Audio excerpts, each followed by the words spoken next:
Aloha! This is Lesson 30 from A Course in Miracles with Hope Johnson.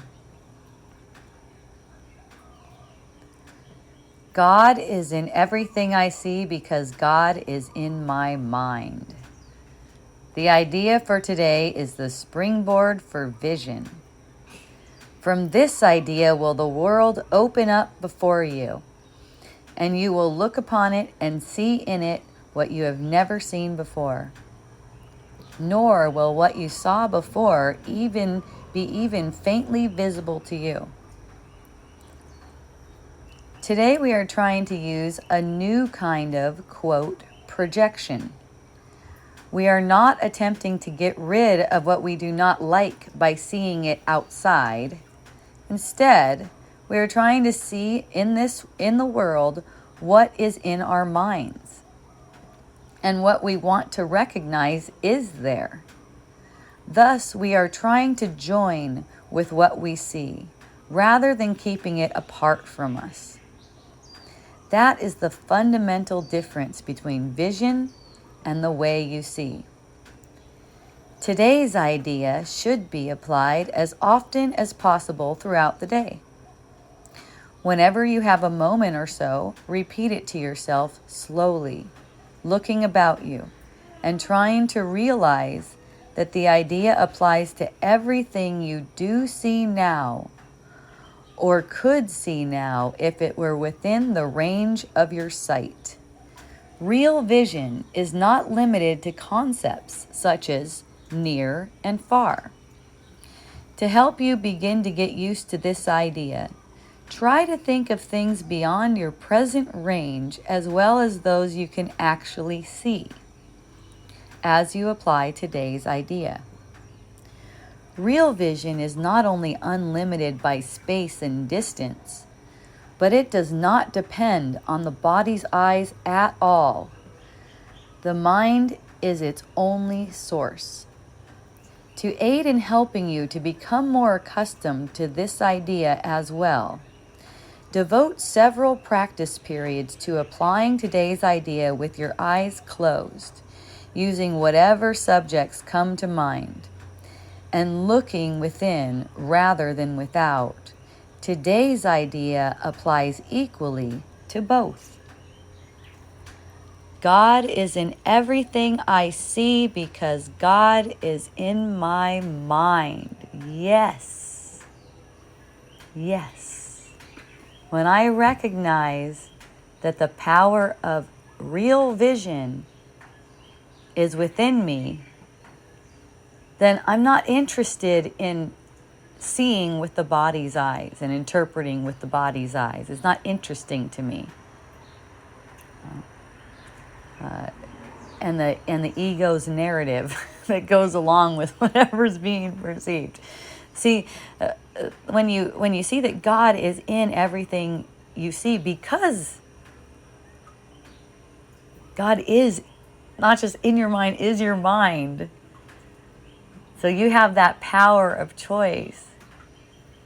You have that power to say to yourself, God is in this because God is in my mind. God is in this thing because God is in my mind. It's not the way I perceive it. It's still safe in heaven as a creation. Whether it's a person or a plant or a table, it doesn't matter.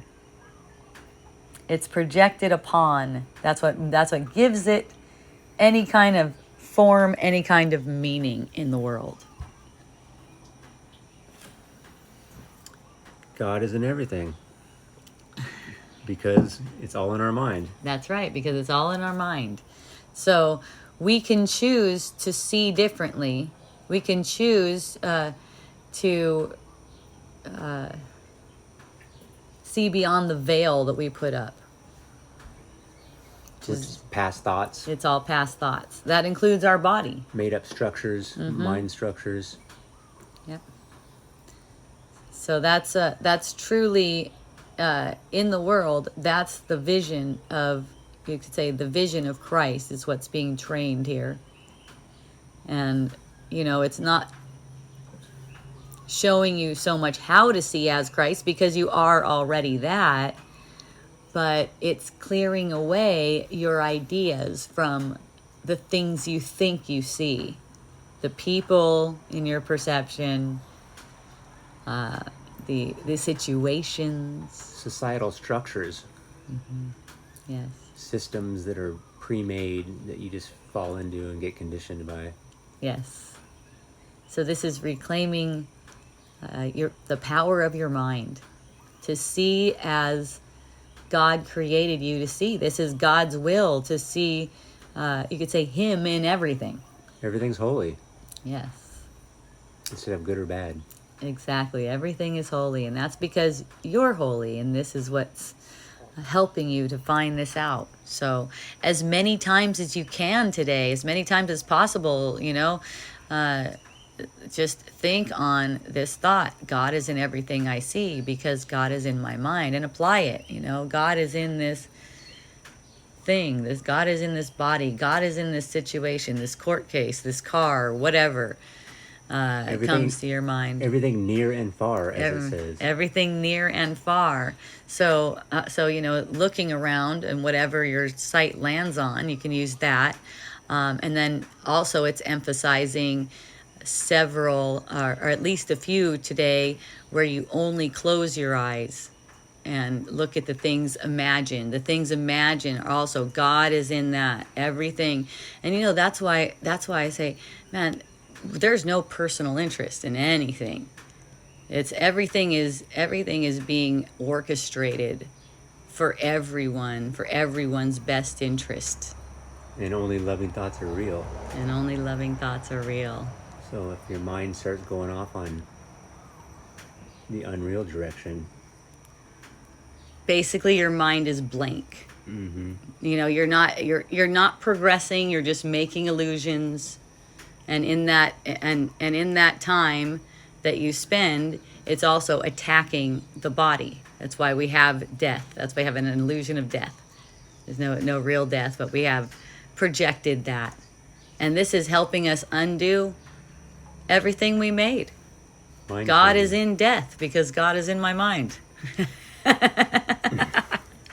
Right? It's like, bless it all up, because if you're resisting anything in the world, you can't ascend, let's say. You can't get to that higher consciousness that allows you to see through the illusion. Basically, your frequency in an energetic sense, energy is also an illusion. So I'm just using this as a symbol. In an energetic sense, your frequency raises with this. And when your frequency is so high that you can't prop up the world anymore, you just find yourself in heaven. So it's a dream of awakening. And at the end, you can't prop up the world anymore. And you just see heaven. That's the awakening. No need for the world. Bless it. Yes, bless it. That's the thing. Resisting it, that's what I see a lot of people getting into, is resisting it. This will help you undo the resistance. Just dissolve any need to resist the world, noticing that you have the power to see it as it is, as God. So, amen. Amen. Hooray, everyone. We love you.